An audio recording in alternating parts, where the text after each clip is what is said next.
Hey guys, Arnell's disappearing in 2 days, and after playing against her and playing with her, in RTA, my conclusion is this character is the strongest ML5 in the game, like hands down.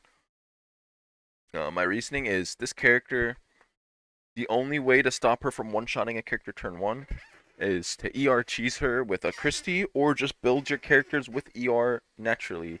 And some Arnell players realize that they're getting cheesed and that's the only way to beat them, and they even put 100F on their Arnells, making her a 200F character, ignoring ER except for Christie units.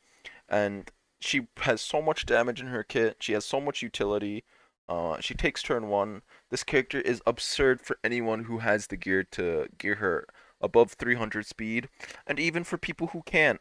They can play her in turn two with a 300-ish character or 300-ish speed with really high attack to one shot maybe. Like, this isn't even my best gear on her. This is just some gear I had lying around, and I'm able to one shot Biplises with a Soulburn S2 in Arena. In RTA, I pre-ban her because if you're playing turn 2, pre-banning her will be the best way to climb without having to go through drops in win rate, due to the fact that she really has no counterplay in the meta right now. And like, you can even do cheeses with a base speed repost one if you want to play her in hard steady as a turn 2 player. Like, this character has unlimited amount of builds, little to no counterplay, and the counterplay is basically cheese. Like, that is one of the worst ways to balance a game in my opinion, and I personally just don't want her in my game because of the fact that she's just going to destroy everything that's basically she's built for. Like, for example, if there's 100F, you can't cheese her anymore. Uh, if you're not cheesing her and you're just going raw bulk, she will kill you no matter what. She doesn't care. She has way too much damage in her kit. So if they go full damage, they might even just one shot your whole team turn one. She has a lot of synergy with extra turn characters like Saria. She hits twice, so she has a lot of synergy with Commander Pavel, who's really strong. She's really good with characters like Vildred to speed her up and then deal enough damage to proc his S2 and push him up. Like, um, I personally don't fight her in RTA and I don't want to, but I can show kind of a workaround to fight her in arena. I have one arena flag, so I could do one attack. But as you can see, this RNL team, it doesn't have like any real follow up in my opinion. So we can basically Yulhub, Bdom, Christie. We don't get our skill null or immunity removed on our New Moon Luna here. So we can basically cheese the RNL, and then when Ludwig goes, Ludwig will not be doing much into her, and then we'll just try to cycle kill. Or we can even do it another way, which is like we play B-Dom here, and we Christie, so we have a combination of B-Dom plus ER cheese, and he's forced to, the AI will attack B-Dom, and then you can combine this with uh, our own way of dealing with evasion, which would be Bellion, but it will hit Bellion anyways. I mean, you can go Nodos here instead of B-Dom. Like, you don't even need an extra turn. Nodos is, if you own Nodos, you can basically play it with Salome, Christie, Nodos, and then beat the Ludwig by using Salome to remove his buffs, and then Nodos gets his turn.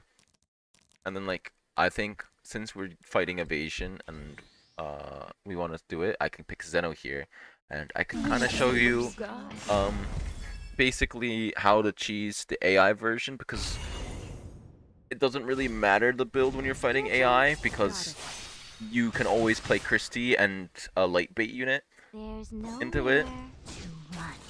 But when fighting RTA, you can't really guarantee he's going to hit your Nodos. You can't guarantee he's going to hit your Christie backline unit, which is why it's really hard to deal with her. But in terms of arena, in terms of Guild War, there's some ways to fight her, but sometimes you can get cheesed by a repost 1, F1, and you see she has Ludwig has a unique buff, and the counterplay to this, in my opinion, is to just remove it by using Salome to turn into Nodos. And now he loses a lot of damage.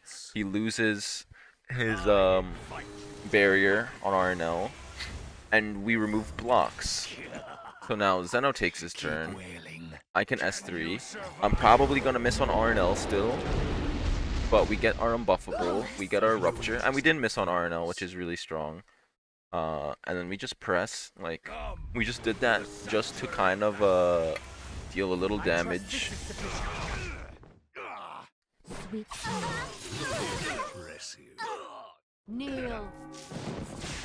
And the good thing, Salome has a lot of synergy with Nodos with the dual attack, so we can basically dish out a lot of damage. Like if we hit the Satsuka here, we can kill Scales to kill on next rotation. It doesn't really matter what we do on Christie here. But now RNL will die through miss. We can kill Satsuka, and Ludwig isn't useful. So now this is a guaranteed win. And you can even use what is it? Auto battle if you find a replacement for Salome. Like I think Bellion is fine, and you could probably just run Reviver or a damage dealer like Satsuka or Melona to work in Nodos realm. But here we're just going to kill Satsuka because we have Zeno. We could go for RNL, but we want to show off how RNL can't do anything into this team for arena, and you can farm her easily.